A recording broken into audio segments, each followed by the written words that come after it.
ഇന്ന് രാത്രി ദൈവം എന്നെ ഏൽപ്പിച്ച സന്ദേശത്തിലേക്ക് ഞാൻ കടക്കുക. ലൂക്കോസിന്റെ സുവിശേഷം 15-ാം അധ്യായം അതിന്റെ 11 മുതലുള്ള വാക്യങ്ങൾ, 11, 12, 13. പിന്നെയും അവൻ പറഞ്ഞത്, ഒരു മനുഷ്യന് 2 പുത്രന്മാർ ഉണ്ടായിരുന്നു. അവരിൽ ഇളയവൻ അപ്പനോട്, അപ്പ, വസ്തുവിൽ എനിക്ക് വരേണ്ടുന്ന പങ്ക് തരണമേ എന്ന് പറഞ്ഞു. അവൻ അവർക്ക് മുതൽ പകുത്തു കൊടുത്തു. ഏറെ നാൾ കഴിയും മുമ്പേ ഇളയ മകൻ സകലവും സ്വരൂപിച്ച് ദൂരദേശത്തേക്ക് യാത്രയായി അവിടെ ദുർനടപ്പുകാരനായി ജീവിച്ച് വസ്തു നാനാവിധമാക്കി കളഞ്ഞു. മതി.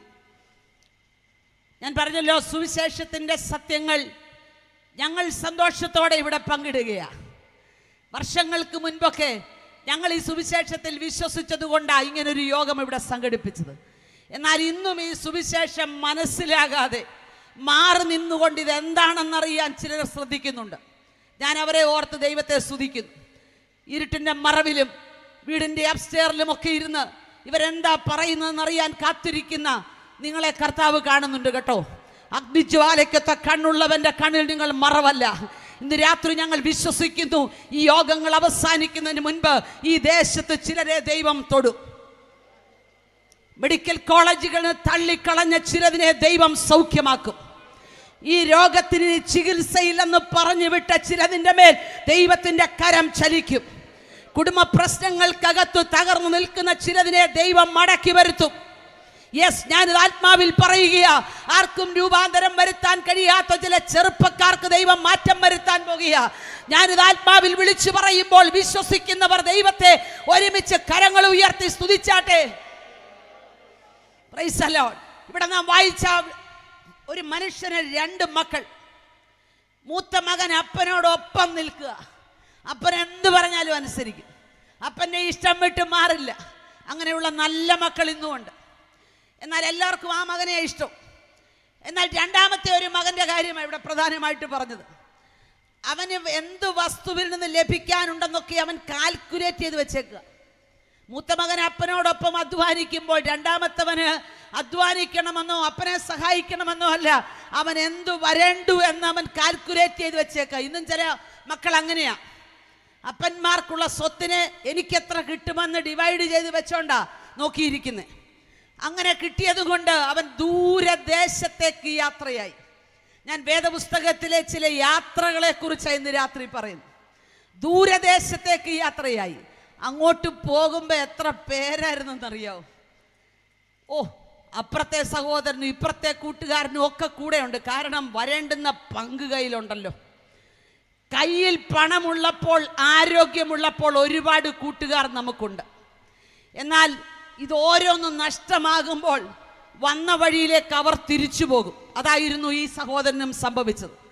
അവൻ ചെന്നു, അവൻ്റെ കയ്യിലുള്ളത് മുഴുവൻ തീരുന്നതുവരെ ആടി നടക്കാനും പാടി നടക്കാനും ഒക്കെ ഒരുപാട് പേരുണ്ട്. നല്ല ബിവറേജ് ഷോപ്പുകളിൽ കയറി ആവശ്യമുള്ളതുപോലെ കുടിക്കാൻ കൂടെ നടക്കും. പക്ഷേ നിന്റെ ജീവിതത്തിന്റെ തകർച്ചയുടെ നേരത്ത് ഇവരെ ആരെയും നിനക്ക് പിന്നെ കാണാൻ കിട്ടില്ല. ഇന്ന് രാത്രി ഞാനിത് പറയുമ്പോൾ പറയുക, ദൂരദേശത്തേക്ക് യാത്രയായ ചില തലമുറകളോട് ഞാൻ പറയുക, നിങ്ങൾക്ക് ഇന്നുള്ള ആരോഗ്യം നഷ്ടപ്പെടും.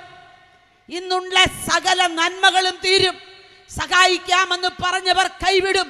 പക്ഷേ നിങ്ങളെ നോക്കിയിരിക്കുന്ന വഴിക്കണ്ണുകളുമായി ഇറങ്ങിപ്പോയപ്പോൾ മുതൽ മടങ്ങി വരുമെന്ന പ്രതീക്ഷയോടെ കാത്തിരിക്കുന്ന ഒരപ്പനെ ഇന്ന് രാത്രി ഞങ്ങൾ ഈ ദേശത്തിന് പരിചയപ്പെടുത്തുകയാണ്.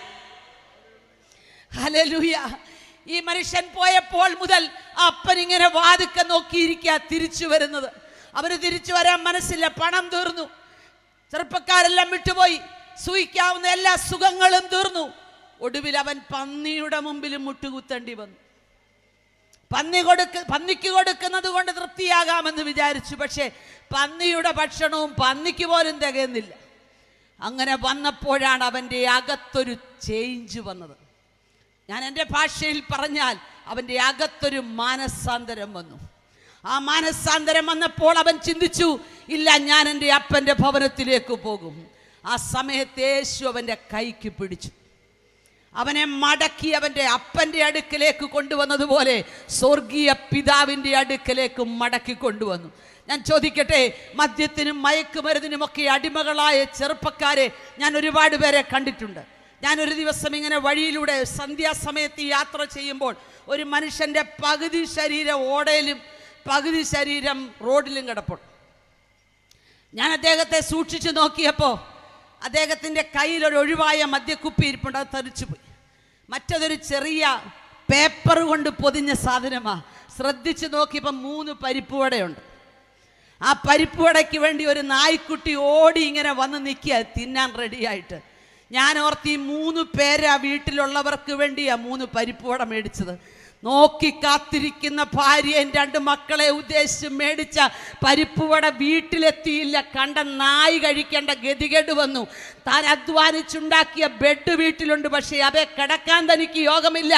ഓടയ്ക്കകത്ത് മറ്റുള്ളവരുടെ വിസർജ്യങ്ങൾ കടന്നു പോകുന്ന ഓടയ്ക്കകത്ത് കിടക്കേണ്ടി വരുന്നു. ഇന്ന് രാത്രി ഞങ്ങളെ എവിടെയെങ്കിലും ഒക്കെ നിന്ന് ശ്രദ്ധിക്കുന്ന പ്രിയ യൗവനക്കാരനായ സുഹൃത്തുക്കളെ, ഞങ്ങൾക്ക് നിങ്ങളോട് പറയാനൊരു വാക്കുണ്ട്. നിങ്ങളുടെ വീടിനകത്ത് സ്നേഹം പകരുവാൻ ദൈവമാക്കി വെച്ച കുടുംബ ബന്ധങ്ങളെ തകർക്കുന്ന പൈശാചികമായ പദ്ധതികളെ വിട്ട് യേശുവിലേക്ക് മടങ്ങി വരാൻ.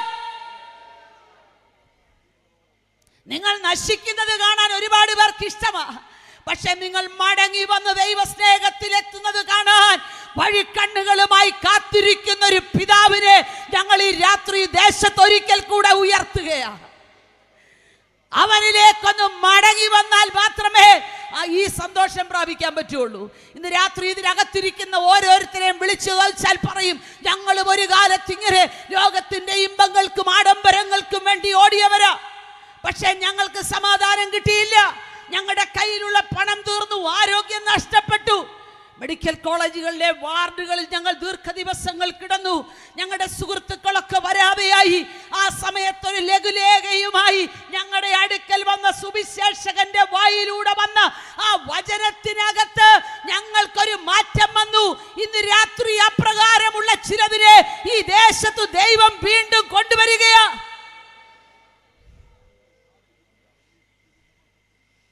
പരിശുദ്ധാത്മാവ് ഒരു മനുഷ്യനെ സ്പർശിച്ചാൽ അവൻ്റെ ജീവിതത്തിന് മാറ്റം വരും.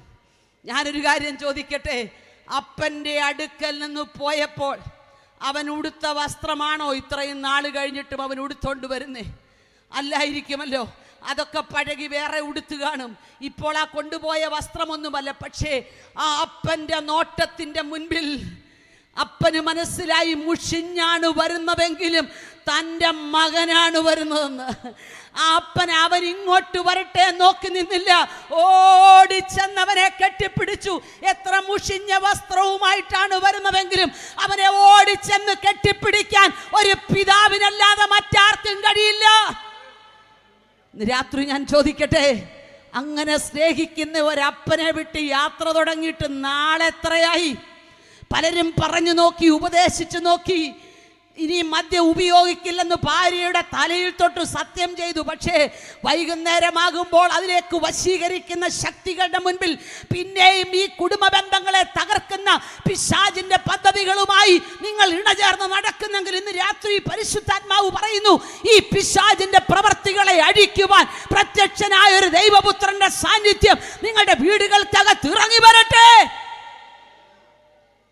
ഞങ്ങൾ അതുകൊണ്ട് ധൈര്യത്തോടെ പറയുന്നു, മറ്റൊരുത്തനും രക്ഷയില്ല, മറ്റൊരാൾക്കും ഈ ദേശം വിടുവിക്കാൻ കഴിയില്ല. നിങ്ങളുടെ തകർന്ന ജീവിതത്തെ വിടുവിക്കുവാൻ മറ്റൊരാൾക്കും കഴിയില്ല. ആകാശത്തിന്റെ കീഴേ മനുഷ്യരുടെ ഇടയിൽ നൽകപ്പെട്ട വേറൊരു നാമവും ഇല്ലേ ഇല്ല.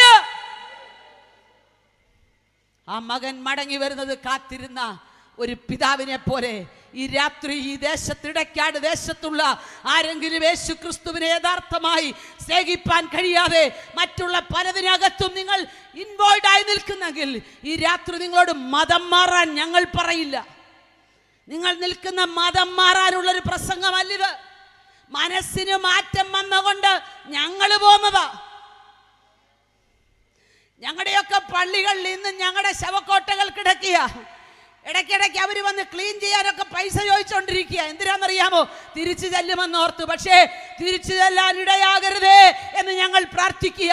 ഞങ്ങൾ കണ്ടെത്തിയ ഈ സുവിശേഷത്തിന്റെ ശക്തി അത് മരണം വരെ ഞങ്ങളെ സ്വാധീനിക്കുന്നതാണ്. ഇതിന്റെ മുൻപിൽ ഞങ്ങൾ മാറി നിൽക്കുകയില്ല.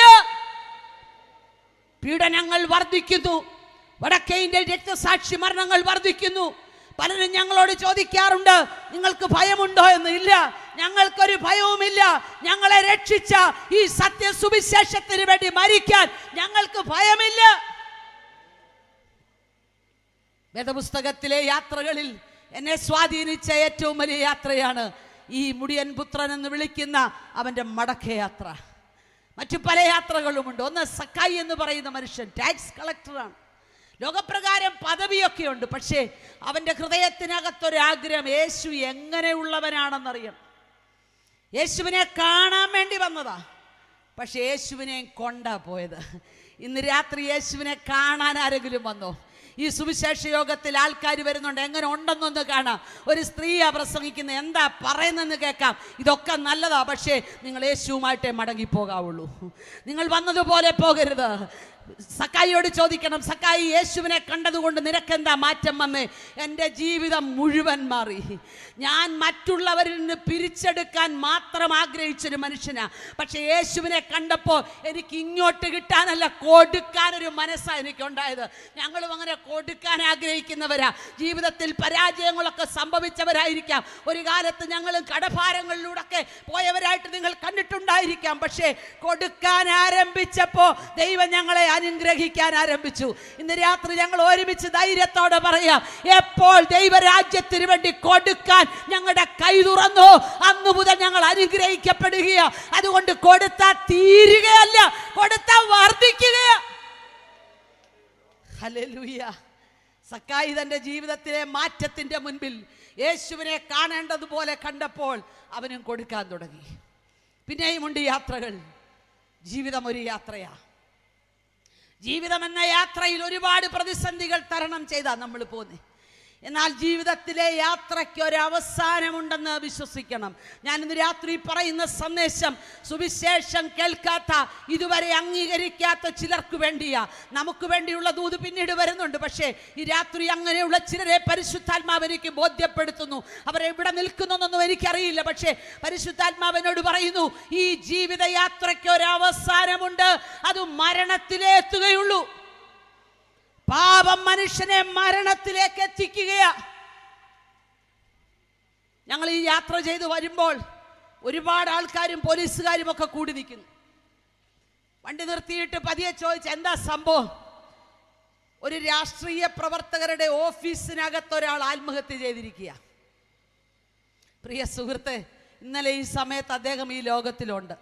എത്രയോ പ്രാവശ്യം സുവിശേഷ സത്യം കേട്ടതാ, പക്ഷേ അദ്ദേഹത്തിന് അത് തിരിച്ചറിയാൻ കഴിഞ്ഞില്ല. ഇന്ന് രാത്രി ആരോഗ്യത്തോടെ സൗഖ്യത്തോടെ ഇരിക്കുന്ന പ്രിയമുള്ളവരോട് ഞാൻ ചോദിക്കട്ടെ, പ്രതിസന്ധി ഇല്ലാഞ്ഞിട്ടാണോ നമ്മൾ ആത്മഹത്യ ചെയ്യാത്തത്? നമുക്ക് ആത്മഹത്യ ചെയ്യാൻ ഒരു മുഴം കയറ് കിട്ടാഞ്ഞിട്ടാണോ നാം ആത്മഹത്യ ചെയ്യാത്തത്? ഐസ്ക്രീമും വിഷക്കുപ്പിയും കയ്യിൽ ലഭിക്കാഞ്ഞിട്ടാണോ നാം ആത്മഹത്യ ചെയ്യാത്തത്? ഞാൻ ഇന്ന് രാത്രി പറയാം, ആത്മഹത്യ ഒന്നിനും പരിഹാരമല്ലെന്നും നമ്മുടെ ജീവൻ കർത്താവ് നൽകിയതാണെന്നും തിരിച്ചറിഞ്ഞതുകൊണ്ട് പ്രതിസന്ധികളെ കർത്താവിനോട് കൂടെ ചേർന്ന് നിന്ന് അതിജീവിക്കാൻ കൃപ പ്രാപിച്ചത് കൊണ്ടല്ലേ? ഈ രാത്രി നമ്മുടെ സാക്ഷ്യം ഈ ദേശത്തെ ചലിപ്പിക്കണം. എത്രയോ പ്രാവശ്യം വേദനകളുടെ നടുവിൽ മരണത്തെ ആഗ്രഹിച്ചവർ ഇതിനകത്തുണ്ട്. പക്ഷെ ഒരിക്കൽ പോലും മരിക്കാൻ തോന്നിയില്ല. കാരണം നമുക്ക് പ്രാണനെ നൽകിയ ഒരുവനുണ്ട് കേട്ടോ. ഇന്ന് രാത്രി ആത്മഹത്യ അരുതേ എന്ന് ഞങ്ങൾ നിങ്ങളോട് വിളിച്ചു പറയുക. കൂട്ടക്കൊലപാതകങ്ങളും ആത്മഹത്യകളും ഒക്കെ ഇന്നൊരു ഫാഷനായി മാറിയിരിക്കുക. പെട്ടെന്ന് മരണത്തിന് വേണ്ടി ആഗ്രഹിക്കുക. ഇന്നലെയൊക്കെ ഫേസ്ബുക്കുകളിൽ കണ്ട വാർത്തകൾ വളരെ ചിന്തനീയമാണ്. ഒരു വർഷമായി വിവാഹം കഴിച്ച ഭാര്യയും ഭർത്താവും കുവൈറ്റിൽ നല്ല ശമ്പളത്തിൽ ജോലി ചെയ്യുക. ഭാര്യയെ കുത്തിക്കൊന്നിട്ട് ഭർത്താവ് 14 നില കെട്ടിടത്തിൽ താഴേക്ക് വീണ് മരിക്കുന്നു. എന്താ ഇതിന്റെ കാരണം? പിശാചവരെ വലച്ചു കൊണ്ടുപോകുക. ഇന്ന് രാത്രി ഞാൻ പറയട്ടെ, മരണത്തിന്റെ തണുത്ത കരങ്ങൾ നിങ്ങളെ പിടികൂടുന്നതിന് മുൻപ് മരണമില്ലാത്ത നമുക്ക് വേണ്ടി മധ്യസ്ഥ കർത്താവിനെ കണ്ടുമുട്ടുവാൻ ഞാൻ ഈ ദേശത്തോട് വിളിച്ചു പറയുക.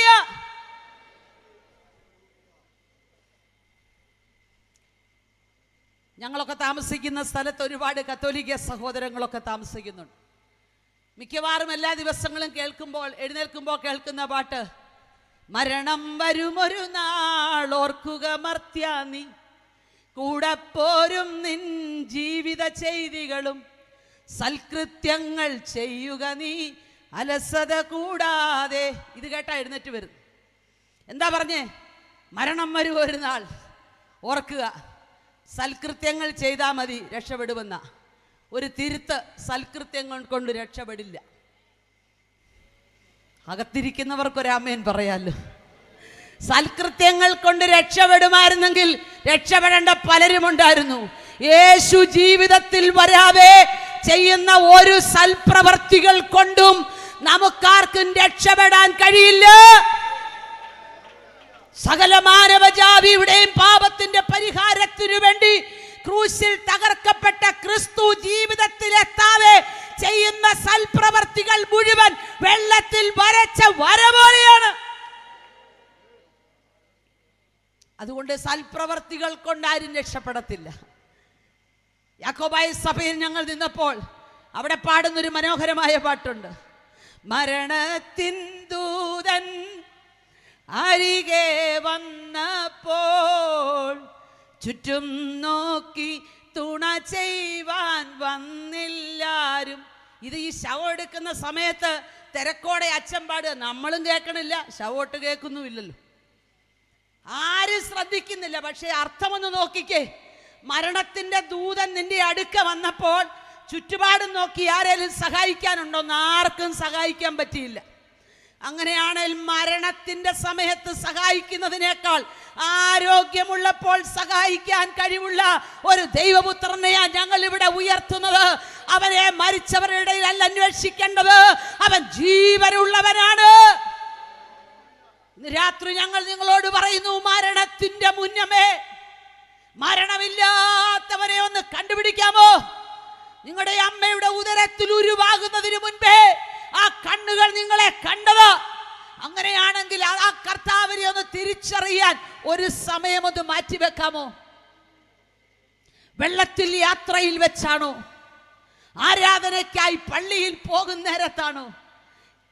കള്ളം പറഞ്ഞു ചിലർ വ്യാപാര ചന്തയിലോ കള്ളക്കേസിന് പോയി കച്ചേരി തിണ്ണയിലോ. വളരെ മനോഹരമായ ഒരു പാട്ട് ഞങ്ങൾ കേരളത്തിന്റെ 14 ജില്ലകളിലും പരസ്യയോഗങ്ങളിൽ പാടാറുണ്ട്. എപ്പോഴാണ് എൻ്റെ സോദര മൃത്യു വരുന്നെന്നറിയായികയാൽ കാത്തിരിക്കുക, കാത്തിരിക്കുക. പക്ഷേ യാത്ര എവിടെ വെച്ച് തീരുമെന്നറിയില്ല കേട്ടോ. വെള്ളത്തിലെ യാത്രയിൽ വെച്ചാണോ മരണം അറിയില്ല. നാം സഞ്ചരിക്കുന്ന വാഹനത്തിൽ വെച്ചാണോ മരണം അറിയില്ല. ഏതെങ്കിലും കാര്യങ്ങൾക്ക് വേണ്ടി വ്യാപാര ചന്തയിൽ ചെല്ലുമ്പോഴാണോ അറിയില്ല. മരണത്തിന്റെ സമയം അറിയാത്തത് കൊണ്ട് അതിനു മുൻപ് മരണമില്ലാത്തവനെ കാണണം. ഹല്ലേലൂയ. അതിനുശേഷം മരിക്കുന്നവരൊക്കെ ഭാഗ്യമുള്ളവരാ. ക്രിസ്തുവിൽ മരിക്കുന്ന മൃതന്മാർ ഭാഗ്യമുള്ളവർ. ഇന്ന് രാത്രി ഞാൻ പറയട്ടെ, ക്രിസ്തുവിലാണ് ജീവിതമെങ്കിൽ ക്രിസ്തുവിലുള്ള മരണമാണ് ഭാഗ്യം. മൂന്നാമത്തെ യാത്രയെക്കുറിച്ച് ഞാൻ വേഗത്തിൽ പറഞ്ഞു വിടുക, എൻ്റെ മുമ്പിലുള്ള സമയം കുറവായതുകൊണ്ട്. അടുത്തൊരു യാത്രയാണ് ഏറ്റവും പ്രധാനപ്പെട്ട യാത്ര. സ്വർഗത്തിൽ നിന്ന് ഭൂമിയിലേക്ക് വന്ന ദൈവപുത്രന്റെ യാത്ര. മറ്റുള്ളതെല്ലാം വ്യക്തിപരമായ ജീവിതത്തിന്റെ സന്തോഷത്തിന് വേണ്ടിയുമൊക്കെ നാം യാത്ര ചെയ്തതാ. പക്ഷേ സ്വർഗത്തിൽ പിതാവിനോട് സമമായി നിന്ന ദൈവപുത്രൻ ഭൂമിയിലേക്ക് വന്നത് ഒരു വെറും കഥയല്ല, അതൊരു സംഭവമായിട്ട് വരാൻ കാരണം എന്നെയും നിങ്ങളെയും ഓർത്തത് കൊണ്ടാണെന്ന് വിശ്വസിക്കുന്ന ദൈവജനം ദൈവത്തെ സ്തുതിച്ചാട്ടെ. സ്വന്തം പുത്രനെ ആദരിക്കാതെ നമുക്ക് വേണ്ടി ഏൽപ്പിച്ചു തരുവാൻ പിതാവിന് പ്രസാദം തോന്നി. എങ്ങനെ? കാൽവറി ക്രൂശിൽ താൻ മരിക്കുന്നതിന് നൂറ്റാണ്ടുകൾക്ക് മുൻപ് തന്നെ ആ മരണത്തെക്കുറിച്ച് പ്രവാചകന്മാരിലൂടെ എഴുതി വെച്ചു. താൻ ജനിക്കുന്ന സ്ഥലത്തെക്കുറിച്ച്, സമയത്തെക്കുറിച്ച്, ബേത്ലഹേമിലുള്ള ജനനത്തെക്കുറിച്ച്, കന്യകയുടെ സന്തതിയായി ജനിക്കുന്നതിനെ കുറിച്ച്, കഴുതപ്പുറത്ത് യെരൂശലേമിലേക്ക് വരുന്നതിനെ കുറിച്ച്, അങ്ങനെ സ്വന്തം സ്നേഹിതനാൽ ഒറ്റിക്കൊടുക്കപ്പെടുന്ന കാര്യം വരെയും, അങ്ങനെ അവസാനം വരെ തന്റെ മരണത്തിൽ താൻ സമ്പന്നന്മാരോട് കൂടെയാണെന്നതുവരെ തലേ ദിവസമല്ല നൂറ്റാണ്ടുകൾക്ക് മുൻപേ എഴുതി വെച്ചതാണെങ്കിൽ യേശു ക്രിസ്തുവിന്റെ മരണം ഒരു കെട്ടുകഥയല്ല, അതൊരു സത്യമാണ്. സകല മാനവജാതിയും ദൈവത്തിൽ നിന്ന് അകന്ന് ദൈവകൃപ വിട്ട് പാപത്തിനകത്ത് വസിക്കുമ്പോൾ അവരെ മടക്കി വരുത്തുവാൻ യാഗകർമ്മങ്ങൾ കൊണ്ട് സാധ്യമല്ല.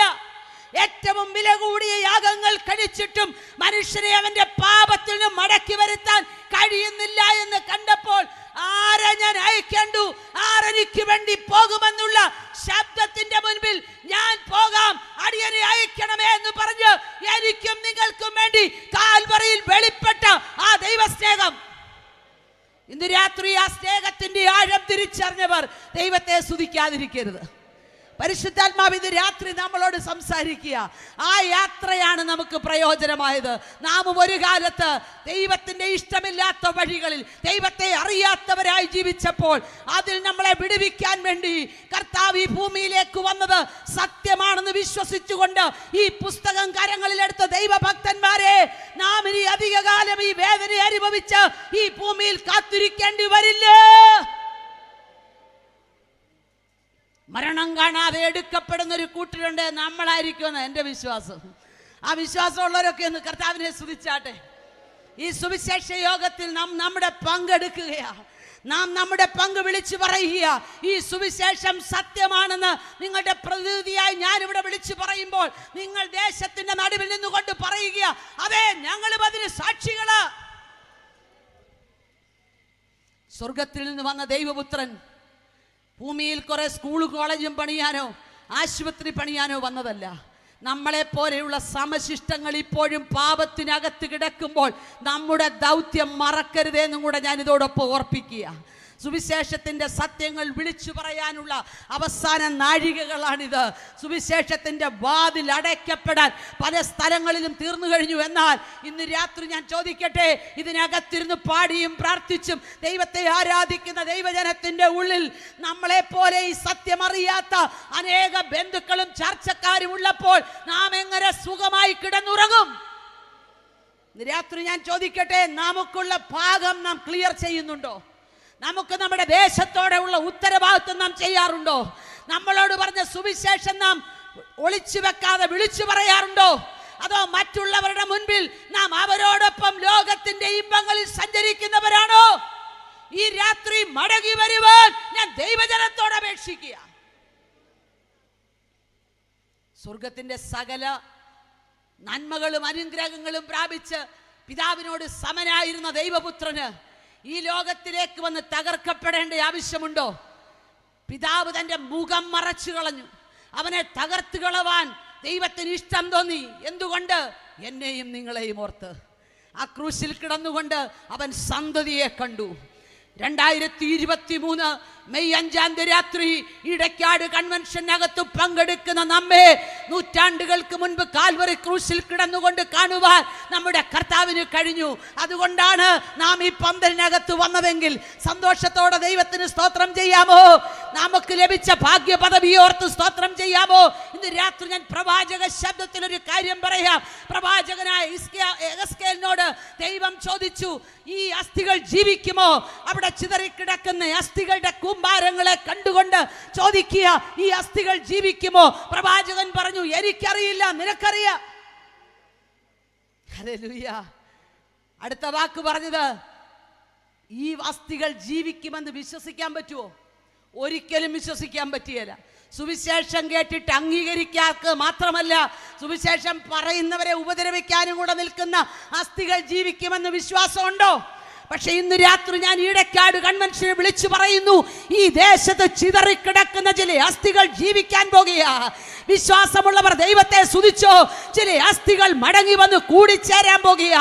ഒരിക്കലും വരില്ലെന്ന് പറഞ്ഞ ചില അസ്ഥികളെ ദൈവം കൂട്ടിച്ചേർക്കാൻ പോകുകയാ. കാൽവറി ക്രൂശിലൂടെ ലഭിച്ച ദൈവിക സന്തോഷത്തെ അകത്തുള്ള ദൈവജനം ഒരുമിച്ച് കരങ്ങളെ അടിച്ച് ദൈവത്തെ സ്തുതിച്ചുകൊണ്ട് പറയണം, ഈ ദേശത്ത് ചില അസ്ഥികൾ കൂടിച്ചേരപ്പെടും. ഒരു മനുഷ്യനെ കൊണ്ടും രൂപാന്തരം വരുത്താൻ കഴിയാത്ത ചിലതിന് മാറ്റം വരാൻ പോകുകയാ. ദേശത്ത് വ്യാപരിക്കുന്ന അന്ധകാര ശക്തികളുടെ പദ്ധതികൾ പൊളിയണമെങ്കിൽ പ്രാർത്ഥിക്കുന്ന ദൈവജനം എഴുന്നേൽക്കണം. ഇന്ന് രാത്രി ഞാൻ വിശ്വാസത്തോടെ പറയുക, ഈ ദേശത്തെ പരിശുദ്ധാത്മാവിന്റെ ശക്തി വർദ്ധിക്കുമ്പോൾ ഈ ദേശത്തെ അന്ധകാര ശക്തികളുടെ തല താഴും. ദൈവജനത്തിന്റെ നന്മയ്ക്കെതിരെ, സുവിശേഷത്തിന്റെ വ്യാപനത്തിനെതിരെ, അഭിഷിക്തന്മാരുടെ ജീവിതത്തിനെതിരെ വർഷങ്ങളായി കിടക്കുന്ന ചില പദ്ധതികൾ ഈ രാത്രി തകരുവാൻ ദൈവജനം ഒരുമിച്ച് പ്രാർത്ഥിക്കാമോ? ഇതുവരെ കാണാത്ത ചില ദൈവപ്രവർത്തികൾ ഈ ദേശത്ത് കാണാൻ പോകുക. യേശു നമുക്ക് വേണ്ടി വന്നത് സത്യമാണെന്ന് വിശ്വസിച്ച് പെട്ടകത്തിനകത്ത് കയറിയവരോട് ഞാൻ പറയാം, ചിലതും കൂടെ പുറത്ത് കിടക്കുകയാ. മടക്കി വരുത്താൻ, മടക്കി വരുത്താൻ, മടക്കി വരുത്താൻ ദൈവത്തിന് മനസ്സുണ്ട്. Hallelujah, hallelujah. പ്രവാചകൻ പറഞ്ഞു, എനിക്കറിയില്ല. ദൈവം അവനോട് പറഞ്ഞു, ഈ അസ്ഥികൾ ജീവിക്കും. എന്തുകൊണ്ട് അസ്ഥികൾ ജീവിക്കും? ഞാൻ ദൈവജനത്തോട് ആ ദൂത് പറയുക. യുദ്ധത്തിന് വേണ്ടി പോയി താഴ്വരകളിൽ പട്ടുപോയവരുടെ അസ്ഥികളാണത്. യുദ്ധത്തിൽ ആരും പരാജയപ്പെടാൻ പോകാറില്ല. യുദ്ധത്തിൽ പോകുന്നവർ ഞങ്ങൾ ജയിക്കുമെന്ന് പറഞ്ഞാ പോകുന്നത്. ഈ അസ്ഥികളുടെ ഉടയവർക്കും അങ്ങനെ ഒരു ദർശനമകത്തുണ്ട്, ഞങ്ങൾ വിജയിക്കുമെന്ന്. പക്ഷേ സന്ദർഭവശാൽ അവർ പരാജയപ്പെട്ടു. അവരുടെ അസ്ഥികൾ ചിതറിക്കിടക്കുകയാ. പക്ഷേ അവരുടെ അസ്ഥികൾക്കകത്തൊരു ദർശനം ചലിക്കുന്നുണ്ട്. വർഷങ്ങൾക്ക് മുൻപ് അവർ മരണപ്പെട്ടായിരിക്കും, പക്ഷേ അവരുടെ അസ്ഥിക്കകത്തൊരു ദർശനം കയറിയിട്ടുണ്ട്. അതുകൊണ്ടാണ് ദൈവം പറഞ്ഞത്, ഇന്നിവരെ നോക്കുമ്പോൾ ഇവർ ചിതറിക്കിടക്കുക, പക്ഷേ വർഷങ്ങൾക്ക് മുൻപ് ഈ ദർശനം ഹൃദയത്തിൽ വഹിച്ച ഈ അസ്ഥികൾ കൂടിച്ചേരാൻ പോകുക. ഞാൻ നിങ്ങളോട് പറയാം, ഈ സുവിശേഷത്തിന്റെ സത്യം ഗ്രഹിച്ചിട്ടും മനസ്സിലായിട്ടും പിന്മാറിപ്പോയി സുവിശേഷകർക്കെതിരെ നിൽക്കുന്ന ചില അസ്ഥികൾ 2023 അത് മടങ്ങി വന്ന് ജീവിക്കുമെന്ന് ഞാൻ ഈ ദേശത്തോട് ആത്മാവിൽ വിളിച്ചു പറയുക. ഞാൻ നിങ്ങളെ ശവക്കുഴിയിൽ നിന്ന് കയറ്റുമെന്നാ ദൈവം പറഞ്ഞു. അതെ, എങ്ങനെയാ ഈ അസ്ഥിക്കകത്ത് ഈ ദർശനം കിടക്കുന്നേ? പരിശുദ്ധാത്മാവിനോട് പറഞ്ഞൊരു ദൂത് ഞാൻ പറയാം. വീടിനകത്തു നിന്ന് സന്തോഷത്തോടെ ജീവിച്ച യോസഫിനെ വീട്ടിൽ നിന്ന് ഇറക്കി വിട്ടു. സ്വന്തം സഹോദരന്മാരാൽ അവൻ തള്ളപ്പെട്ടു. അവൻ പോയ വഴിക്കൊക്കെ അവന് മനസ്സിലായി, ഞാൻ തള്ളപ്പെട്ടതിൻ്റെ കാരണം ഞാൻ കണ്ട ഒരു ദർശനമാണ്. ആ ദർശനത്തിൻ്റെ പൂർത്തീകരണം എപ്പം നടക്കും അറിയില്ല, ആര് നടത്തും അറിയില്ല. പക്ഷേ അവൻ വിശ്വസിച്ച ദൈവത്തിൻ്റെ സന്നിധിയിൽ നിന്ന് അവൻ മാറി നിന്നില്ല. അവൻ കടന്നു പോകാൻ തുടങ്ങി. അവൻ യാത്ര ചെയ്തു, പലയിടത്തു പോയി. അവൻ ചെന്ന സ്ഥലത്തൊക്കെ ദൈവം അവനെ ഉയർത്തി. പക്ഷേ അവന്റെ ദർശനത്തിന്റെ പൂർത്തീകരണ സ്ഥലം അതല്ല. അവനെ അവന്റെ ദർശനത്തിൽ പുറകോട്ട് വലിക്കുവാൻ പല തരത്തിലുള്ള പ്രലോഭനങ്ങൾ വന്നു. പക്ഷേ ഒന്നിലും വീഴാതെ ദർശനത്തിന് വേണ്ടി ഓടുക. ഇന്ന് രാത്രി ഞാൻ ദൈവജനത്തോട് പറയാം, നിങ്ങളുടെ ദർശനത്തിന്റെ പൂർത്തീകരണത്തിന് മുന്നേ നിങ്ങളെ മാറ്റിക്കളയാൻ പിശാച് വെച്ച പദ്ധതികളെ തിരിച്ചറിഞ്ഞ് ആത്മാവിനെതിരെ ജയിക്കാൻ തയ്യാറാകണം.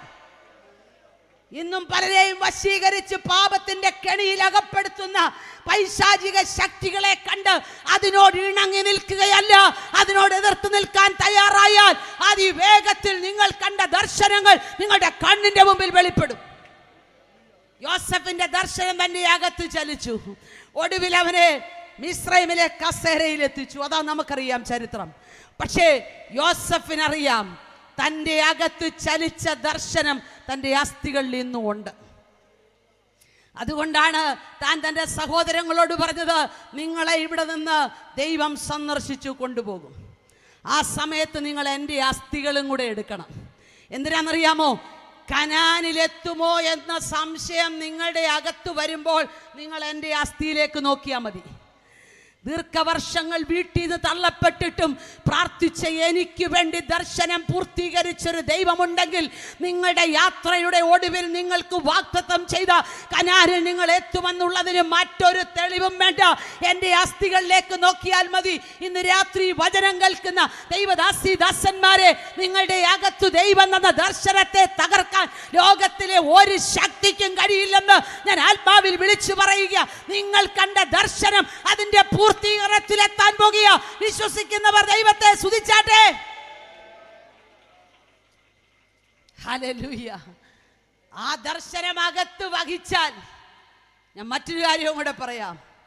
ദീർഘവർഷങ്ങൾ എലിയ പ്രവാചകന്റെ മുന്നാലെ ഇരട്ടി പവറിന് വേണ്ടി ഓടി നടന്നൊരു മനുഷ്യൻ നമുക്കറിയാം. അവൻ മരിച്ചടക്കപ്പെട്ടതും നമുക്കറിയാം, എലീശ.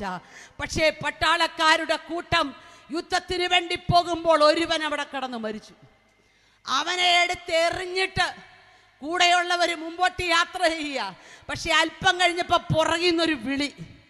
നോക്കിയപ്പം മരിച്ച് എടുത്തെറിയപ്പെട്ടവൻ നടന്നു വരിക. മനസ്സിലാകുന്നുണ്ടോ? അവൻ ചെന്ന് തൊട്ടത് എലീശായുടെ അസ്ഥികളുടെ മേല. അസ്ഥിക്കകത്ത് ദർശനം വഹിച്ചവൻ അവന്റെ അടുക്കൽ എത്തുന്ന ചിലത് ജീവൻ പ്രാപിക്കാൻ പോകുക. ഇന്ന് രാത്രി വിശ്വസിച്ചോ? ഈ കൺവെൻഷനിൽ കടന്നു വന്ന നിന്റെ അകത്തൊരു ചലനമുണ്ടെങ്കിൽ, നിന്റെ അകത്തൊരു ദർശനമുണ്ടെങ്കിൽ, നിന്റെ അടുക്കൽ വരുന്നവർ ജീവൻ പ്രാപിക്കും, നിന്നെ തൊടുന്നവർ ജീവൻ പ്രാപിക്കും. വിശ്വാസത്തോടെ ദൂതേറ്റെടുത്തോ. നിങ്ങളെ തൊടുന്ന ചിലർ ഈ വർഷത്തിൽ വിടുതൽ പ്രാപിക്കാൻ പോകുക. നിങ്ങൾ പറയുന്ന സുവിശേഷത്തിനകത്ത് വിടുതൽ വ്യാപരിക്കാൻ പോകുക. ഈ ദേശത്ത് വർഷങ്ങളായി പോരാടി നിൽക്കുന്ന ചിലതിനോട് പോരാടാൻ നാവിന്റെ മേൽ അധികാരം ലഭിച്ച ദൈവജനമേ, നിങ്ങളുടെ അകത്തുള്ള ദർശനം അതിന്റെ പൂർത്തീകരണത്തിലെത്തുന്ന ദിനങ്ങൾ അടുത്തിട്ടുണ്ട്. യേശുവിന്റെ അധികാരമുള്ള നാമത്തിൽ ഞങ്ങൾ ഈ ദേശത്തിന് വേണ്ടി പ്രാർത്ഥിക്കുകയാ. ഈ ദേശത്തെ ചില വരൾച്ചകൾ മാറട്ടെ. ആർക്കും മാറ്റം വരുത്താൻ കഴിയാത്ത ചിലർക്ക് മാറ്റം വരട്ടെ. ദർശനമകത്തു വഹിച്ചവന്റെ യാത്രയിൽ തൊട്ട ചിലതിന് വിടുതൽ വരികയാ. യേശു ഭൂമിയിലായിരുന്നപ്പോൾ അവൻ തൊട്ടതിന് സൗഖ്യം വന്നെങ്കിൽ, യേശുവിന്റെ ശക്തി അകത്തു വഹിക്കുന്ന നിങ്ങളും ഞാനും തൊട്ടാൽ സൗഖ്യമാകില്ലേ? മാരകമായ ക്യാൻസർ രോഗികളുടെ മുൻപിൽ പ്രാർത്ഥിക്കാൻ ധൈര്യത്തോടെ എഴുന്നേൽക്കാൻ ദൈവം ഈ ദേശത്ത് ചിലരോട് പറയുക. ആശുപത്രിയിൽ തള്ളപ്പെട്ട ചിലതിനെ കണ്ടിട്ട് ഏറ്റവും കൂടിയ ഡോക്ടറിന്റെ ഫോൺ നമ്പർ കൊടുക്കാൻ നിൽക്കട്ടെ. നിങ്ങളുടെ അടുക്കൽ ആ വിഷയത്തെ എത്തിച്ചത് സ്വർഗത്തിലെ ദൈവമാണെന്ന് വിശ്വസിക്കാമോ? അങ്ങനെയാണെങ്കിൽ നിങ്ങളുടെ ദേശത്ത് ഒരു രോഗത്തിനും സൗഖ്യമില്ലാതെ ഭാരപ്പെട്ട് നടക്കുന്ന ചിലതിനെ ഈ ദിനങ്ങളിൽ നിങ്ങൾ പ്രാർത്ഥിച്ച് സൗഖ്യമാകാൻ പോകുക. അതിനുവേണ്ടി പുറത്തുനിന്ന് ഒരാൾ വരണമെന്നില്ല, പ്രസിദ്ധനായ ഒരാൾ വരണമെന്നില്ല. വിശ്വസിക്കുന്നവർക്ക് വേണ്ടി വ്യാപരിക്കുന്ന ദൈവശക്തി നിങ്ങളുടെ നാവിന്റെ മേൽ വെളിപ്പെട്ടാൽ നിങ്ങൾ പ്രാർത്ഥിക്കുക പോലും വേണ്ട. നടന്നു പോകുമ്പോൾ ഈ ദേശത്ത് ചിലത് സൗഖ്യമാകാൻ പോകുക. വിശ്വസിക്കുന്നവർ ദൈവത്തിന് മഹത്വം കൊടുത്താട്ടെ. ഹല്ലേലൂയ.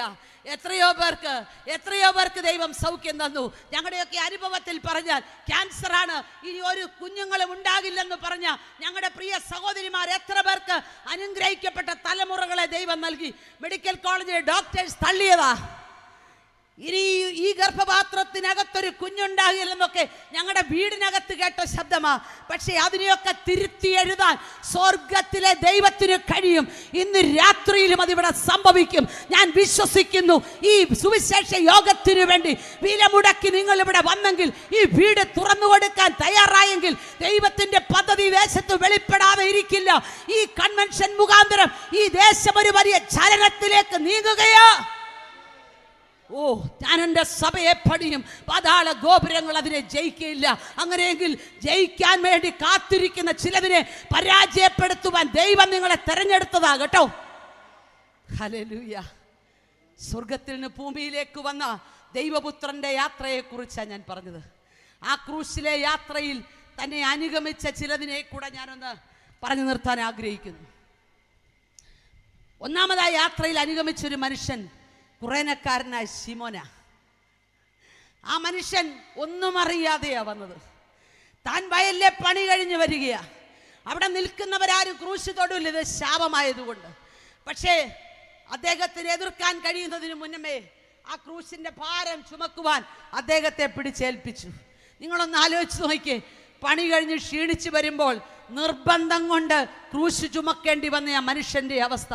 ആ മനുഷ്യൻ കടന്നു പോകുക. ആ മനുഷ്യൻ നോക്കിയപ്പോൾ പുറമെല്ലാം ഉഴവ് ചാലുകൾ പോലെ കീറി. കണ്ടാൽ ആളല്ല എന്ന് തോന്നുമാറ് ഈ കുരിശിന്റെ ഭാരവും വഹിച്ചു കൊണ്ടുപോകുന്നൊരു മനുഷ്യൻ. ആ മനുഷ്യനെ സഹായിക്കുവാൻ ആവശ്യപ്പെട്ടു. എന്നാൽ ഞാൻ ചെയ്തേക്കാം എന്നോർത്ത് മനസ്സോടെയാണോ മനസ്സില്ലാതെയാണോ എന്നൊന്നും എനിക്കറിയില്ല. പക്ഷെ ആ മനുഷ്യൻ പതിയെ ആ ക്രൂശിന്റെ ഭാരമൊന്ന് ചുമന്നു കൊടുത്തു. ആ രക്തത്തുള്ളികൾ ചിലത് തൻ്റെ ശരീരത്തിലും പറ്റി. താൻ തൻ്റെ ദൗത്യം പറഞ്ഞത് ചെയ്തേച്ച് താൻ വീട്ടിലെത്തി. തൻ്റെ ശരീരത്തിലെ ആ ചോരപ്പാടുകൾ കണ്ടിട്ട് വീട്ടിലുള്ളവർ ചോദിച്ചു കാണും എന്ത് സംഭവിച്ചുവെന്ന്. ആ മനുഷ്യൻ പറഞ്ഞു കാണും, എനിക്കറിയില്ല, ഒരു മനുഷ്യൻ ഇങ്ങനെ ഭാരമുള്ള ക്രൂശും ചുമന്നുകൊണ്ട് പോകുമ്പോൾ എന്നെ നിർബന്ധത്തോടെ ആ ക്രൂശ് ചുമക്കാൻ ഏൽപ്പിച്ചതാ. പക്ഷേ ഞാൻ എന്തിനാണിത് ചുമക്കുന്നതെന്ന് എനിക്കറിയില്ലെങ്കിലും ഞാൻ നോക്കിയപ്പോൾ എൻ്റെ കണ്ണുകളിലേക്കൊരു നോട്ടം വന്നു. യേശു അവൻ്റെ കണ്ണുകളിലേക്ക് നോക്കിയിട്ട് ഒന്നും സംസാരിച്ചതായിട്ട് അവിടെ പറയുന്നില്ല. പക്ഷേ ഞാനിന്ന് രാത്രി എൻ്റെ ദൈവത്തിന് നന്ദി പറയുക. മനസ്സോടെ അല്ലെങ്കിലും അറിവില്ലായ്മയിലാണെങ്കിലും ഒരിക്കലെങ്കിലും ഈ ക്രൂശിന്റെ ഭാരമൊന്ന് താങ്ങിയേക്കാമെന്നോർത്ത് നമ്മുടെ പിതാക്കന്മാർ ചെയ്തതിന്റെ പ്രതിഫലമല്ലേ നാം ഈ അനുഭവിക്കുന്നത്? ഒരു കാലത്ത് സുവിശേഷ സത്യത്തിന് വേണ്ടി ഇറങ്ങി തിരിച്ചവരെ വേട്ടനായെ പോലെ ഓടിച്ചൊരു കാലഘട്ടമുണ്ടായിരുന്നു. വിവാഹ സദ്യക്ക് ഇലയിൽ വിളമ്പിയ ചോറ് ഭക്ഷിപ്പാൻ കഴിയാതെ പെന്തക്കോസുകാർ ഇറങ്ങിപ്പോകാതെ ഞങ്ങൾ ഭക്ഷണം കഴിക്കില്ലെന്ന് പറഞ്ഞൊരു കാലഘട്ടമുണ്ടായി. അതിൻ്റെ മുമ്പിൽ നിന്ന് ഇന്നത്തെ സൗകര്യങ്ങളൊന്നുമില്ല. ആരെയും മൊബൈൽ ഫോണിൽ വിളിച്ച് കേസൊന്നും കൊടുത്തില്ല. ഉണ്ട് മുറുക്കി ഉടുത്തുകൊണ്ട് സ്തോത്രം പറഞ്ഞ് പുറത്തിറങ്ങിയ പിതാക്കന്മാർ നമുക്കുണ്ടായിരുന്നു കേട്ടോ. നിർബന്ധത്താൽ അവരൊക്കെ ഈ ക്രൂശ് ചുമന്നവരാ. പക്ഷേ അവരുടെ തലമുറ എവിടെ എത്തി നിൽക്കുന്നു എന്ന് തിരിഞ്ഞു നോക്കുന്നത് നല്ലത്. ക്രിസ്തുവിൽ പ്രസിദ്ധരായ രൂഫോസും അലക്സാണ്ടറും ഒക്കെ അവിടെ ഉണ്ടായെങ്കിൽ നമ്മുടെ പിതാക്കന്മാരൊക്കെ ചുമന്ന ഈ സുവിശേഷത്തിന്റെ സത്യം മൂലം നമുക്ക് ലഭിച്ച നന്മകളുടെ വലിപ്പത്തെയൊക്കെ കണക്ക് കൂട്ടുമ്പോ ദൈവത്തെ വിട്ടുമാറാൻ നമ്മുടെ തലമുറയെ അനുവദിക്കല്ലേ എന്നും കൂടെ പ്രാർത്ഥിക്കണേ. നാം അറിഞ്ഞ ഈ സത്യത്തിൽ അറിയാതെ നമ്മുടെ തലമുറ നീങ്ങിപ്പോവുകയാ. അവർക്കിതൊന്നും വേണ്ടെന്ന് തോന്നുന്നൊരു കാലഘട്ടത്തിലേക്ക് വരികയാ. ആരാധനയുടെ മഹത്വം മനസ്സിലാക്കാതെ ഇഷ്ടമുള്ളതുപോലെ സഞ്ചരിക്കുന്ന തലമുറ. ചില നാളുകൾക്ക് മുൻപ് ഇവിടെ ഇരിപ്പുണ്ട് ചിലര്, ഞാൻ പേരൊന്നും പറയുന്നില്ല. ഞങ്ങൾ 14 ജില്ലകളിലും യാത്ര ചെയ്ത് തലമുറകൾക്ക് വേണ്ടി പ്രാർത്ഥിക്കാൻ തീരുമാനിച്ചു, ദൈവം തന്നൊരു നിയോഗത്തിൽ. അങ്ങനെ ആലപ്പുഴ ജില്ലയിൽ ഞങ്ങൾ പ്രാർത്ഥിച്ചേച്ച് തുടക്കം കുറിച്ച് വീട്ടിൽ ചെല്ലുമ്പോൾ കേട്ട വാർത്ത, ഒരു കുടുംബത്തിൽ, അല്പം കൂടെ കടത്തി പറഞ്ഞ ഒരു സുവിശേഷ കുടുംബത്തിൽ, ഒരു ദൈവദാസന്റെ മകൾ പഠിച്ച സ്ഥലത്തു നിന്ന് വീട്ടിൽ വന്നു. കൂടെ ഒരു പെങ്കൊച്ചുമുണ്ട്. പബ്ലിക്കാണെന്ന് എനിക്കറിയാമെങ്കിലും അത് പറയാതിരിക്കാൻ പറ്റിയല്ല. കൂടെ വന്ന പെൺകുട്ടി ആരാണെന്ന് മാതാപിതാക്കൾ ചോദിച്ചപ്പോൾ പറഞ്ഞു, ഞാൻ വിവാഹം കഴിച്ചതാന്ന് പറഞ്ഞു. എന്തെങ്കിലും മനസ്സിലാകുന്നുണ്ടോ മാതാപിതാക്കളെ? സുവിശേഷം അറിഞ്ഞ നമ്മുടെ തലമുറ എവിടെ എത്തി നിൽക്കുന്നു എന്നുകൂടെ ഈ രാത്രിയിലൊന്ന് ഓർക്കുന്ന നല്ലതാ. ആണോടാണും പെണ്ണോട് പെണ്ണും അവലക്ഷണമായത് പ്രവർത്തിച്ച സോദോം ഗൊമോറയുടെ പാപങ്ങളിൽ അകപ്പെട്ട് ലോകനാശത്തിലേക്ക് പോയിക്കൊണ്ടിരിക്കുമ്പോൾ ദൈവജനത്തിന്റെ തലമുറ വഴിമാറട്ടെ. പാപത്തിന്റെ വശീകരണ ശക്തി നിന്റെ തലമുറയെ തൊടുന്നതിന് മുൻപേ ഓടിച്ചെന്ന് പെട്ടകത്തിൽ കടക്കുക. നഷ്ടപ്പെട്ടു പോകുന്ന യുവതലമുറയ്ക്ക് വേണ്ടി നാം എന്തു ചെയ്യുന്നു?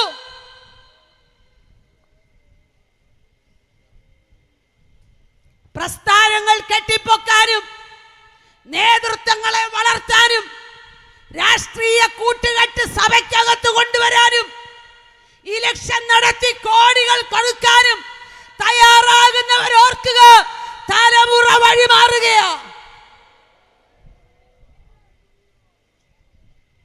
പിടിച്ചാൽ കിട്ടാത്തതുപോലെ പൊക്കൊണ്ടിരിക്കുക.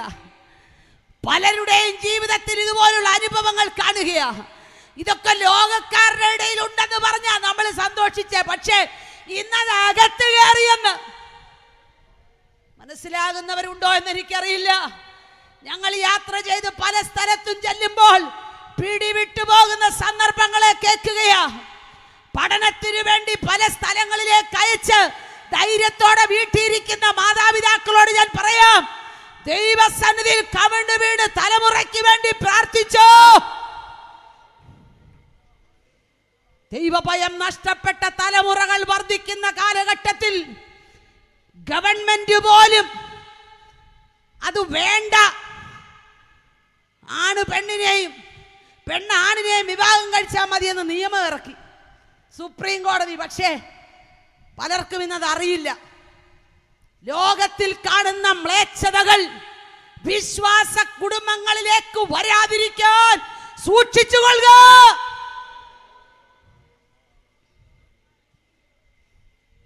പാപത്തിന്റെ ആരംഭം തിരിച്ചറിഞ്ഞ് അതിൽ നിന്നും മാറ്റാൻ നമുക്ക് ചെയ്യാൻ പറ്റുന്നൊക്കെ ചെയ്യണം. മറ്റൊരാൾക്ക് കുതികാല് വെട്ടുന്നതല്ല ആത്മീക ജീവിതം. മറ്റൊരാളെ തറപറ്റിച്ച് ഞാൻ ആ ശ്രേഷ്ഠനെന്ന് പറയുന്നതല്ല വേദപുസ്തക സത്യം. മറ്റുള്ളവരെ തങ്ങളെക്കാൾ ശ്രേഷ്ഠനെന്നെണ്ണുവാൻ വിളിച്ചു പറയുന്ന വേദപുസ്തകം ഉയർത്തുന്ന വിശുദ്ധന്മാരെ. രാത്രി കൂടി വന്ന ദൈവജനത്തോട് ഞാൻ പറയട്ടെ, മടങ്ങി വരുവാൻ, ദൈവജനം മടങ്ങി വരുവാൻ, ദൈവജനം മടങ്ങി വരുവാൻ ഈ രാത്രി പരിശുദ്ധാത്മാവിനെ ഞാൻ വിളിച്ചു പറയുക. Hallelujah, hallelujah. നമ്മുടെയൊക്കെ തലമുറകൾ ദൈവത്തിന് വേണ്ടി പ്രസിദ്ധരാകാൻ നമ്മൾ കണ്ണീരൊഴുക്കണം. അത് മുഴുവൻ കോൺട്രാക്ട് കൊടുത്തേച്ച് വീട്ടിയിരിക്കരുത്. 3 വർഷത്തേക്ക് ആക്കി വെച്ച ആള് പ്രാർത്ഥിക്കട്ടെ, എനിക്ക് നേരെയില്ല, വേണ്ട കേട്ടോ, കരച്ചിലേക്ക് വരും. ഇന്ന് തലമുറകൾ പലതും ദൈവസഭയിലില്ല. കമ്മിറ്റി കൂടുന്ന രാഷ്ട്രീയം കണ്ട് തലമുറ ഓടുകയാ. പാശ്ചാത്യ രാജ്യങ്ങളിലെ പോലെ യൂത്ത് വർഷിപ്പുകൾ ആരംഭിക്കാൻ പിള്ളേർ നടക്കുക. എന്തുകൊണ്ടാണെന്നറിയാമോ? അവർക്ക് ഇൻവോൾവ്മെന്റ് ഇല്ലെന്ന് മാത്രമല്ല, വചന സത്യങ്ങൾ അവരെ പഠിപ്പിക്കാൻ ആളില്ല. ഇന്ന് രാത്രി ഞാൻ ദൈവത്തിന്റെ ആത്മാവിൽ പറയാം, നാം വിശ്വസിച്ച ഈ വചനം സത്യമാണെന്ന് ഉറപ്പുണ്ടെങ്കിൽ ഈ പുസ്തകത്തിനു വേണ്ടി നെഞ്ചും നെറ്റിയും കാണിക്കാൻ തയ്യാറായ ചെറുപ്പക്കാർ നമ്മുടെ വീട്ടിൽ എഴുന്നേൽക്കട്ടെ. അമ്മമാരെ, നിങ്ങളുടെ ഉദരത്തിൽ പിറന്ന തലമുറകൾ നിങ്ങൾ വിശ്വസിച്ച ആത്മീക സത്യത്തിന് വേണ്ടി എഴുന്നേൽക്കുന്നത് എന്റെ കണ്ണുകൊണ്ട് കാണണമെന്ന് പ്രാർത്ഥിക്കാൻ തയ്യാറാണോ? മറ്റു പലതിനും വേണ്ടി സമയം മാറ്റിവെക്കുക. ഒരു കാലത്ത് പാപമെന്ന് കരുതിയ പലതും ഇന്ന് പാപമല്ല. ഞാനൊരു കാര്യം പറയാം, വീട്ടിലുള്ള 5 പേരിൽ 4 പേരും വഴിതെറ്റിപ്പോയാലും ഞാൻ പോകില്ലെന്ന് തീരുമാനിക്കുന്നതാ ഭക്തി. എത്ര പേരങ്ങനെ തീരുമാനം എടുക്കും? ഹല്ലേലൂയ. ആരംഭകാലങ്ങളിലെ പിതാക്കന്മാർ സുവിശേഷ സത്യങ്ങൾക്ക് വേണ്ടി ഇറങ്ങിത്തിരിച്ച ചരിത്രം എനിക്കറിയാം. ഞാനും ഒരു വലിയ പിതാവിന്റെ വീട്ടിലെ ആളാ. പത്തിച്ചിറ യോനാച്ചൻ എന്ന് പറയുന്ന ഒരു പിതാവിന്റെ അനന്തര തലമുറയിലെ ഒരാളാണ് ഞാൻ. അദ്ദേഹത്തിന്റെ അനുഭവങ്ങളൊക്കെ ഞാൻ എൻ്റെ ചെറിയ പ്രായത്തിൽ കണ്ടിട്ടുണ്ട്. മൈലുകൾക്കപ്പുറത്ത് ഭൂതമിറങ്ങുന്ന സമയം, ഒരു ഭൂതമിറങ്ങിയ ഒരു സ്ത്രീയെ വല്ലാതെ ഉപദ്രവിച്ചു കൊണ്ടിരിക്കുമ്പോൾ 2-3 പേര് അപ്പച്ചനെ വിളിക്കാൻ വരിക. അവര് പറഞ്ഞു, അവിടെ ഭൂതമിറങ്ങുക, ആ സ്ത്രീയെ ഒന്ന് രക്ഷിക്കാൻ വരണം. അപ്പച്ചൻ കുളിച്ചൊരുങ്ങി വീടിന്റെ മുറ്റത്തേക്ക് ഇറങ്ങുമ്പോൾ മൈലുകൾക്കപ്പുറത്ത് ഭൂതബാധിതയായി സ്ത്രീ പറയുക, എന്നെ പറഞ്ഞു വിടാനുള്ള ആളിറങ്ങിയിട്ടുണ്ട്, ഞാൻ പൊക്കോളാമെന്ന്. ഇന്ന് രാത്രി നിങ്ങൾക്ക് വിശ്വാസമുണ്ടോ? നിങ്ങൾ ഇറങ്ങുമ്പോൾ ചില ഭൂതശക്തികൾ അലറി മാറുമെന്ന് ഞാൻ വിശ്വസിക്കുന്നു. ഈ തലമുറയിൽ അന്ന് വ്യാപരിച്ച ദൈവശക്തി നമ്മുടെ മേലും നമ്മുടെ തലമുറയുടെ മേലും പകരപ്പെടും. യെസ്, ഞാൻ വിശ്വാസത്തോടെ പറയുന്നു, നിങ്ങൾ സമർപ്പിക്കാൻ തയ്യാറാണെങ്കിൽ മൈലുകൾക്കപ്പുറത്തുള്ള ഭൂതശക്തികൾ നിങ്ങളുടെ ശബ്ദത്തിന്റെ മുൻപിൽ ഇളകി മാറും. യെസ്, വിശ്വസിക്കുന്നവർ ദൈവത്തിന് സ്തോത്രം ചെയ്താട്ടെ, സ്തോത്രം ചെയ്താട്ടെ. സംഭവിക്കാൻ പോകുക, ഈ കൺവെൻഷൻ മൂലം ഈ ദേശത്തൊരു ചലനം സംഭവിക്കാൻ പോകുക. വർഷങ്ങളായി പ്രാർത്ഥിച്ചിട്ടും മാറാത്ത, ഉപവസിച്ചിട്ടും മാറാത്ത ചിലതിന്റെ മേൽ ദൈവകരം ചലിക്കാൻ പോകുക. ഇന്ന് രാത്രി പന്തലിനകത്തൊരു രോഗസൗഖ്യം വ്യാപരിക്കുന്നു. ചില രോഗികൾ ഈ രാത്രി സൗഖ്യമാകുകയാ. യേശുവിന്റെ നാമത്തിൽ, യേശുവിന്റെ നാമത്തിൽ ഈ രാത്രി ദൈവശക്തി വ്യാപരിക്കട്ടെ.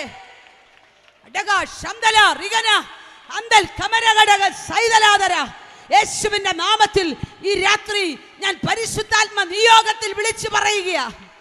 വർഷങ്ങൾ പഴകിയ ചില രോഗങ്ങൾ, ഇനി ഇതിന് സൗഖ്യമില്ലെന്ന് പറഞ്ഞ ചിലത് ഈ രാത്രി പന്തലിനകത്ത് വിടുവിക്കപ്പെടാൻ പോകുക. ഞാനത് ആത്മാവിൽ കാണുകയാ. യെസ്, അത് സംഭവിക്കട്ടെ, അത് സംഭവിക്കട്ടെ. യെസ്, ഇന്ന് രാത്രി നടക്കുകയാ. എൻ്റെ ആത്മാവിൽ എന്നോട് പറയുക, ഇന്ന് രാത്രി ചില രോഗസൗഖ്യങ്ങൾ ഇവിടെ നടക്കുന്നു. എല്ലാ വർഷത്തെയും കൺവെൻഷനേക്കാൾ വ്യത്യസ്തമായി ഈ രാത്രികൾ നടക്കുന്ന കൺവെൻഷനിൽ ദൈവം ചില കെട്ടുകൾ അഴിക്കാൻ പോകുക. ചില അസ്ഥികൾ കൂടി ചേരാൻ പോകുക. ബന്ധം വിട്ട് ദൈവസഭയിൽ പിന്മാറ്റത്തിലേക്ക് പോയ ചിലത് മടങ്ങി വരാൻ പോകുക. യേശുവിന്റെ നാമത്തിൽ വിശ്വസിച്ച് പ്രാർത്ഥിച്ചു. ഭവനത്തിലെത്തുന്നതിന് മുൻപ് ചില മറുപടികൾ വരികയാ.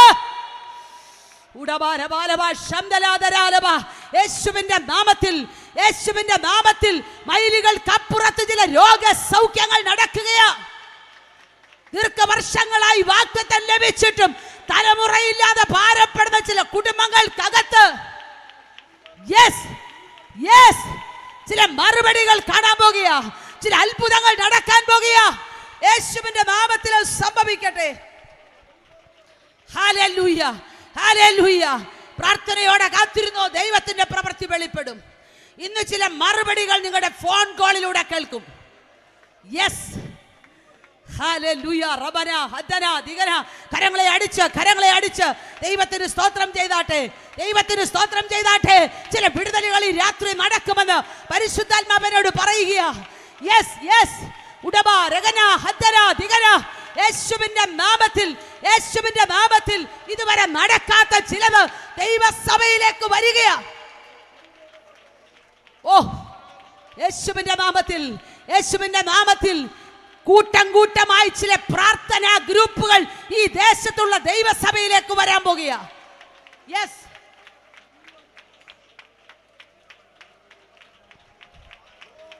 വർഷങ്ങൾ പഴക്കമുള്ള ചില പാരമ്പര്യ സഭകൾ,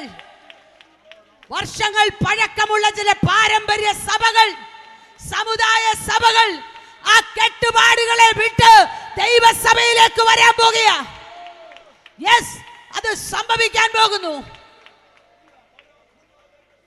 ഹല്ലേലൂയ, ഹല്ലേലൂയ. നമ്മുടെ മുൻവിധികളെ മാറ്റാൻ നമ്മൾ തയ്യാറാണോ? രാത്രി ദേശത്തോടാണ് സുവിശേഷം പറയാൻ വന്നതെങ്കിലും ദൈവാത്മാവ് ഈ ദൂതനെ ഡൈവേർട്ട് ചെയ്യുകയാ. ഞാൻ ചോദിക്കട്ടെ, മനസ്സുകൊണ്ട് അംഗീകരിക്കാൻ തയ്യാറാണോ?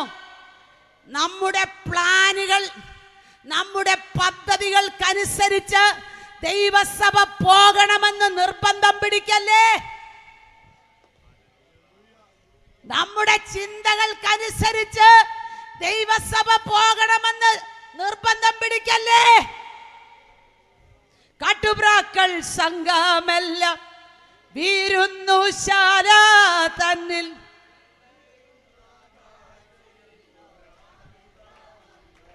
ഓ, കാട്ടുപ്രാക്കൾ സംഘമെല്ലാം വീരുന്നുശാല തന്നിൽ. ഓ, അടയാളങ്ങൾ കാണുന്നുണ്ട്, ഒരുങ്ങിയിട്ടുണ്ടോ നീ?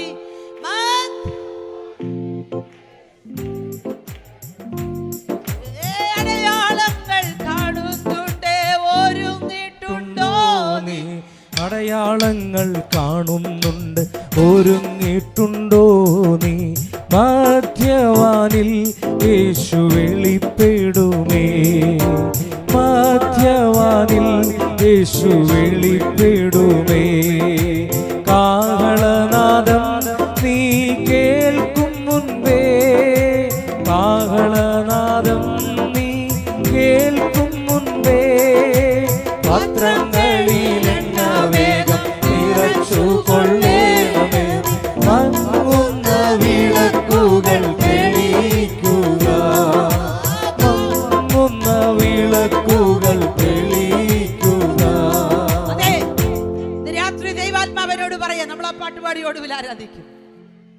ദൈവസഭ എങ്ങനെ മുൻപോട്ട് പോകണമെന്ന് തീരുമാനിക്കുന്നത് കമ്മിറ്റിയല്ല. പരിശുദ്ധാത്മാവ് നിയന്ത്രിക്കാൻ ദൈവസഭകളെ ഏറ്റെടുക്കാൻ പോകുക. തടസ്സമായി നിൽക്കുന്നതിനോട് ദൈവം ഇടപെടാൻ പോകുക. ദേശത്ത് ദൈവത്തിനുള്ള ചിലതിനെ വേർതിരിക്കാൻ സമയമായി. അകത്തിരിക്കുന്നവരുടെ മുൻവിധികളെ മാറ്റുവാൻ ദൈവാത്മാവ് ദൈവസഭകളോട് പറയുക. ആരെ സഭയിൽ അയക്കണമെന്ന് തീരുമാനിക്കുന്നത് ദൈവമാണ്. വരുന്നവരെ നമ്മൾ സ്വീകരിച്ചേ പറ്റൂ. Praise God. നമുക്ക് ഭയങ്കര ചിട്ടയാ. നമ്മൾ വിചാരിക്കുന്ന പോലെ വരുന്നവരെ മാത്രമേ നമ്മൾ അംഗീകരിക്കുള്ളൂ. ഇല്ല, ഞാൻ ഇന്ന് രാത്രി ഒരു ദൂത് പറഞ്ഞാ നിർത്തുന്നേ. പത്രോസിനെ കൊർന്നല്യോസിന്റെ വീട്ടിലേക്ക് വിട്ടപ്പോ ദൈവത്തിന്റെ മനസ്സിലൊരു പ്ലാൻ ഉണ്ടായിരുന്നു. ഞാൻ ചോദിക്കട്ടെ, ബാക്കി 11 പേരും എവിടെ പോയി? ബാക്കിയുള്ള 11 പേരോടും ആലോചന ചോദിക്കാതെ പത്രോസിനെ വിട്ടതാരാ? 11 പേരോടും ആലോചന ചോദിച്ചെങ്കിൽ അവിടെ ഒരു കാര്യം നടക്കില്ല. തമ്പുരാൻ അതുകൊണ്ട് നേരിട്ട് മറ്റൊരാളോട് കോണ്ടാക്ട് ചെയ്യാൻ സമയമില്ലാതെ പത്രോസിനോട് പറഞ്ഞു വേഗത്തിൽ പൊക്കോളാൻ. മനസ്സിലാകുന്നുണ്ടോ? പത്രോസ് എന്നപ്പോ അഡ്ജസ്റ്റ് ചെയ്യാൻ മേലാത്ത സ്ഥലമാ അത്. ജാതികളുടെ വീട്ടിൽ ആദ്യമായിട്ട് കാലുകുത്തിയ യഹൂദൻ പത്രോസാ. അങ്ങനെ ഞാനൊന്നും പോവത്തില്ല, ഞങ്ങൾ അങ്ങനെ കൂടി, ഞങ്ങള് ഇടയ്ക്കാട് കുടുംബം അല്ലേ, സ്വത്രം, ഞങ്ങളൊക്കെ ഇടയ്ക്കാട് കുടുംബം, ഞങ്ങൾക്കും അങ്ങനെയൊക്കെ ഒത്തിരി കുടുംബമുണ്ട്. പക്ഷേ അതെല്ലാം താത്തി വെച്ച് കുരിശും മൂട്ടി വന്നപ്പം ജനസഭയിൽ ഇരച്ചു കയറാൻ തുടങ്ങിയെന്ന്. രമ്യകർമ്മ്യങ്ങളും മണിമാളികകളും ഒക്കെ വിട്ട് കുടുംബ കല്ലറകളൊക്കെ വിട്ട് ദൈവസഭയിലേക്ക് വന്നപ്പം ആരുമില്ലായിരുന്നല്ലോ. ഇന്ന് പണവും പത്രാസും വർദ്ധിച്ചപ്പോൾ എങ്ങനെയും ദൈവസഭയെ കൊണ്ടുപോകാമെന്ന് തീരുമാനിച്ചതാരാ? എനിക്കറിയാം, ഞാനൊരു സ്ത്രീയാണിത് പറയാൻ പറ്റുന്നത്. പക്ഷേ പരിശുദ്ധാത്മാവ് നിയോഗിച്ചാൽ ഇത് പറയാതെ പോവില്ല. ദൈവസഭകൾ മറ്റ് ചിലരുടെ സ്വകാര്യ സ്വത്തായി മാറ്റിയാൽ സ്വർഗം ഇടപെടും.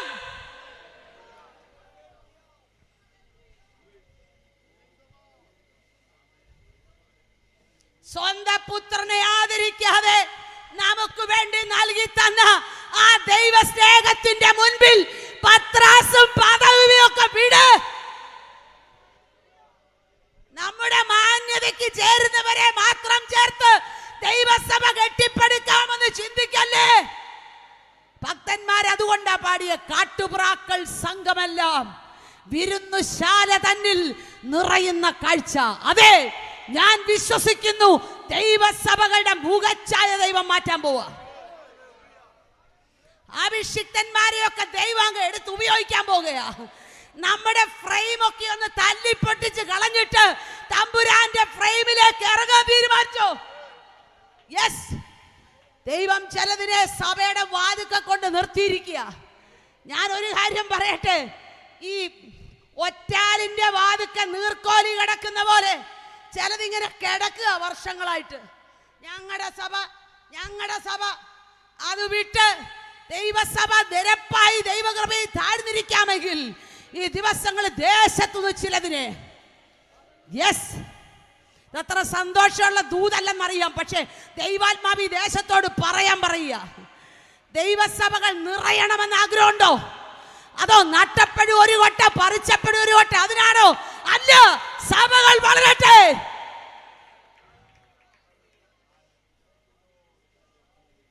ഇന്ന് പലതും ദൈവസഭയ്ക്കകത്ത് കയറി വന്നു. വേണ്ടാത്ത പലതും തിക്കി കയറുക.